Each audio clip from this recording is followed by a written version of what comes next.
Kasaka? Kamusta? Kilay nga pala. At proud na isang magsasaka na kahit papano'y sa pag-aaral ay tapos na. At sa tulong yan ng pagsasaka, kasama si ama simula nung bata pa. Namulat sa palayan, kuprahan, gulayan, maisan at magpasa hanggang ngayon ay patuloy ko pa rin tong nararanasan. Sa araw-araw, di lang sa init at ulan kami nakikipaglaban, kundi sa pagod at paghila sa mga paang nakabaon sa putikan. Isa lang yan sa mga hirap na aming pinagdaanan, pero pagsuko'y di namin ramdam at kahit kailan wala sa isipan. Lalo pat di lang pamilya ko yung aking napapakain o natutulungan, kundi yung aking buong sambayanan. Kasi ngiti nyo't pasasalamat at makita kayong busog lang, sulit at nakakagaan sa pakiramdam. Mas lalo pa kaming nagiging desidido o ginaganahan sa araw-araw sa sakahan.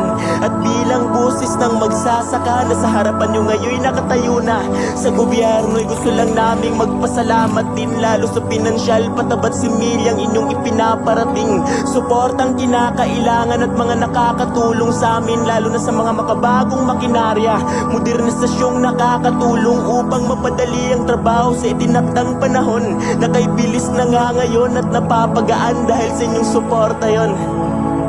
Magkakaisa'y napakalaki talagang tulong. Naalala ko pa nun kung gaano kapagod na pagod yung mga gaya naming mga magsasaka sa pag-aararo at pag-aani maghapon. Pero dahil sa modernisasyon, halos isang kisap mata na lang tapos na agad yon.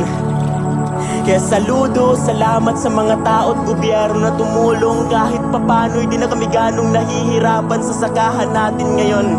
Kaya tulong nyo'y susuklian, papalaguin at mas lalo pa naming susulitin ang bawat sentimong isinusuporta nyo sa amin. Lalo pat para lang din naman to sa atin na ang parehong hangad mithiin, lahat tayo'y makakain.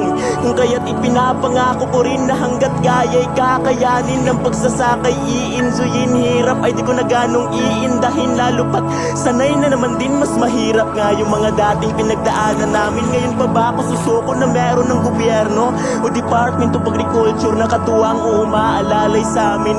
Kaya mas lalo ko pa tong mamahalin at yayakapin ng pagiging magsasaka, lalo pat nananalaytay rin sa dugo ko talaga. At gusto ko lang malaman nyo, nakarangalan ko pong magsakripisyo, magpalabas ng pawis na baso-baso, magbanat ng buto, magpasan ng sako-sako para maihatid lang sa bayan ko ang pangangailangan ng mga tao. At gusto ko lang din sa inyong ipaalam at sana'y malinawan na hindi ko po ipinagmamalaki o pinagyayabang kung ano man yung aking mga pinagdaanan. Bagkus ang sadya ko lang ay maghatid mensahe sa kapwa kabataan na sana ang agrikultura ay huwag nating pabayaan o iwanan. Kasi alam kong batid nyo rin naman na isa to sa ating mga kailangan para sa pamilya mo at para sa bayan. Kabataan, oo, ang pagsasakay medyo nakakapagod man, pero promise masaya sa sakahan, lalo kung meron kang hayupan, preskong hangin, magagandang tanawin.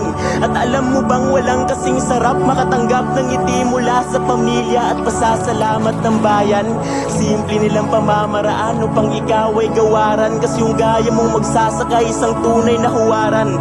Lalo pat di lang sa pamilya may pangarap, kundi para sa buong sambayanan. Kaya nararapat lang na ikaw ay saluduhan, hangaan ng magsasakang nagbibigay buhay sa bayan. At yun yung rason kung bakit kahit tapos sa pag-aaral dito pa rin sa sakahan. Sa trabahong aking nakamulatan, minahal ko na't kahit kailan ay di ko to iiwanan. Oo, nakakapagod man minsan, pero isang napakalaking karangalan. Nakakatanggal pangangawit sa bewang at sakit sa katawan, lalo na sa mga oras na kapag naiisip ko na kahit papano'y may natutulong ako sa aking bayan, gamit ang aking lakas, kakayahan sa nakasanayan kong pamamaraan. At nakakapaghatid inspirasyon sa kapwa kabataan na wala sa edad o katayuan ang pagtulong sa sakahan, kundi na sa pagiging desidido, porsigido, responsable. Magtulungan tayo para masustentuhan ng kapwa Pilipino. Kasi alam ko na alam mo na sa bawat butil ng palay o similyang maitatanim mo ay di lang isa, kundi maraming tao na yung matutulungan mo. Kung kaya't alagaan natin ang wasto, agrikultura ay pasaganahin natin ng gusto.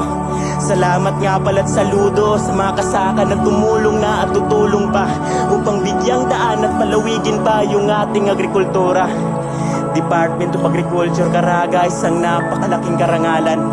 Maraming salamat po palagi sa mikropono at pintuan.